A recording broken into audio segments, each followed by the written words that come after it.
वो राष्ट्रीय पर्व है।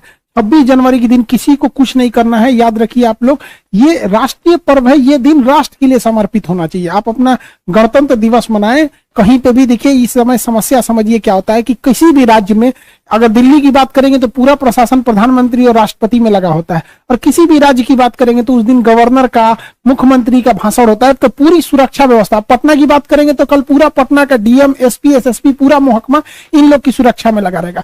ये लोग स्टूडेंट का काफी हद तक टॉलरेट भी किए, इन लोगों ने भी बहुत हद तक सहानुभूति दिखाई, लेकिन कल अगर कोई भी करेगा तो ये बहुत बड़ा दिक्कत हो जाएगा, बहुत ज्यादा इसमें मिसमैनेजमेंट हो जाएगा, क्योंकि कल पूरा प्रशासन कहीं परेड में लगा होगा, अपने अपने अधिकारी सब वहां मीटिंग कर रहे होंगे। कल किसी भी हाथ में कुछ नहीं होना चाहिए, वरना अगर कल कुछ भी अनहोनी हो जाता है तो फिर ये लोग काफी ज्यादा स्टिक हो जाएंगे। हालांकि इन लोग का कभी कहना सही है, किसी भी राज्य की पुलिस या फिर डीएम, एसपी, कहीं भी रेलवे की गलती है, वो लोग क्या कर सकते हैं? उनका कहना है कि आप शांति व्यवस्था बनाए रखें, और ये इन लोग अपने जगह पे सही भी है, आपको शांति व्यवस्था बना के रखना है, कहीं पे भी आपको उल्टा सीधा काम नहीं करना है।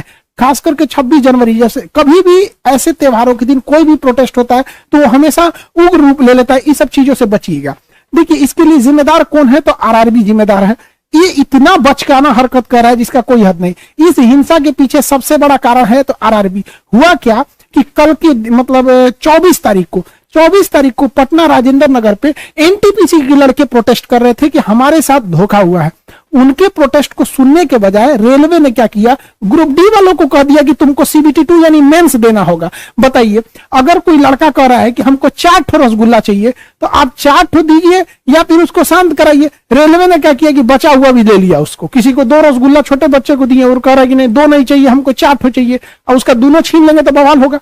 तो मेनली जो उग्र रूप लेने का कारण था वो ये था कि इसमें CBT 2 जोड़ दिया गया, क्योंकि ये बच्चे शांति से पढ़ाई कर रहे थे। बहुत सारे लड़के इसमें के नहीं आए थे, लेकिन हुआ क्या कि एनटीपीसी में लड़के कम हैं, ये विरोध इसमें आधा का रिजल्ट हो गया वो नहीं। लेकिन क्या हुआ, उसी के बीच आरआरबी ने क्या कर दिया, अपना प्रोटेस्ट ये जारी कर दिया, इस वजह से ज्यादा विद्रोह हो गया। तो ये सोच सकते हैं कि आरआरबी कितने अजीब लेवल का सोच रही है जिसका कोई हद नहीं है, और इसमें किसी भी तरह का कोई पॉलिटिक्स भी नहीं हो रहा है। कुछ लोग का कहना है, या हम लड़कों से भी कहते हैं कि पॉलिटिक्स को एंट्री मत होने दीजिएगा।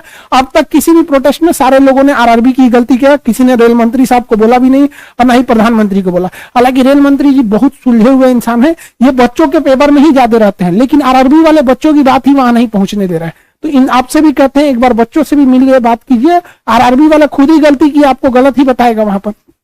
यहाँ क्या हुआ है, जो प्रोटेस्ट हो रहा है यहाँ पर, इसमें देखिए जो पटना के डीएम साहब हैं वो बच्चों से मिलने गए तो कौन लीडर है? वहां कोई लीडर ही नहीं। सबसे बड़ा स्टूडेंट के लिए सफलता का कारण यह है कि उनका कोई लीडर नहीं है। देखिए वहां पे किसी को लीडर नहीं बनना है। कोई भी टीचर अगर वहां चला जाएगा ना तो आरआरबी सबसे पहले क्या कहेगी पता है? कोचिंग माफियों का काम है। मतलब हम लोग पढ़ाते नहीं है, माफिया है। कुछ दिन में तालिबानी कहेगा हम लोग को, अगले दिन में कुछ भी बोल के चला जाएगा। हम लोग को माफिया बोलता है। तो जिस दिन हम लोग वहां जाएंगे प्रोटेस्ट में तो आप लोग को ज्यादा क्या होगा कि रेलवे को और आसानी हो जाएगी कहने के लिए, मंत्री जी को कह देगा कि स्टूडेंट का थोड़ी है, तो टीचरों का प्रोटेस्ट है। तो आप समझिए, आप कहीं पे भी रहेंगे आपको किसी भी तरह की सपोर्ट की जरूरत रहेगी। आपको हर टीचर आपकी बात को उठा रहा है जहां जहां भी। हालांकि इसमें रेलवे को भी समझना चाहिए, इतने दिन से 3 साल से लड़का डिजिटल ही प्रोटेस्ट कर रहा था। हम लोग ही इसको रोक के रखे थे, और हम लोग ने ही पूरे प्रोटेस्ट को रोक के रखे थे। और लड़का अगर हम लोग छोड़ दिए उसको, अभी क्या है कि लड़कों को हम लोग ने उकसाया नहीं, हम लोग जो रोक रहे थे, अब सब्र का बाल लड़कों का टूट गया। हम लोग की बात खुद नहीं मानते थे, तो वो लड़के अब चले गए, डिसेंट्रलाइज हो गया, वो किसी भी कंट्रोल में नहीं रह गए हैं यहाँ पर। अब पटना में लोगों का ना कि खान सर ने बोला, एक्चुअली पटना में क्या है कि हम थोड़ा ज्यादा फेमस है, कभी भी कुछ भी होता है तो लोगों को लगता है नहीं खान सर ही नहीं किया है। जबकि किसी भी बच्चे से पूछिए, ये उस बच्चे का व्यक्तिगत लड़ाई है। वो अलग बात है कि हम फेमस है, हमारे पे कुछ भी कर दीजिएगा तो चल जाता है, लेकिन लड़कों को भी कहते हैं आप खुद भी लीडर हैं। आप इस चीज को समझिएगा।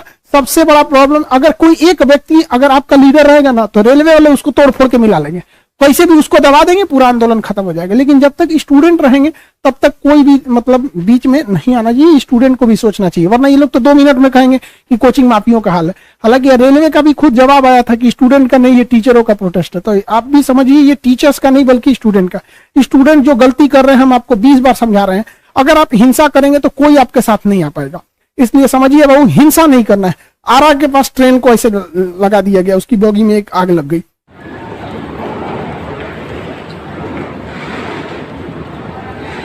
यह किसी भी हद तक सही नहीं है।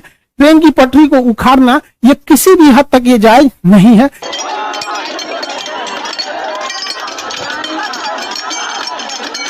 ये स्टूडेंट को भी कहते हैं अगर इस तरह की हिंसा होगी तो आपकी गलती को और बढ़ा चढ़ा के दिखाया जाएगा और कोई भी फिर आपके साथ में नहीं आ पाएगा। प्रशासन जो आपके साथ थोड़ी सी ढिलाई भी बरत रहा है वो बहुत ही ज्यादा स्ट्रिक्ट हो जाएगा। फिर आप सोचिए इस तरह की घटना को कोई भी शिक्षक, चाहे हम हो या कोई भी शिक्षक हो, कोई समर्थन नहीं करता। हम सारे टीचरों से भी बात कर रहे हैं कि स्टूडेंट को समझाया जाए कि किसी भी हद तक कोई भी वायलेंस नहीं होना चाहिए, लॉ एंड ऑर्डर नहीं बिगड़ना चाहिए। आप सोचिए आपका जिम्मेदार कौन है? आरआरबी है, और आरआरबी इसमें आया ही नहीं। आ कौन रहे हैं? तो जिला प्रशासन आ रहा है, पुलिस आ रही है, बिहार में है तो बीएमपी आ रही है, तो ये लोग आ रहे हैं। जिसे आना चाहिए आरआरबी कान में ठप्पी डाल के सोई है, पूरा आग लगा दिया आरआरबी, और आरआरबी नहीं आ रही है। इसमें वो जिम्मेदार है। पुलिस प्रशासन तो अपना काम करे, कुछ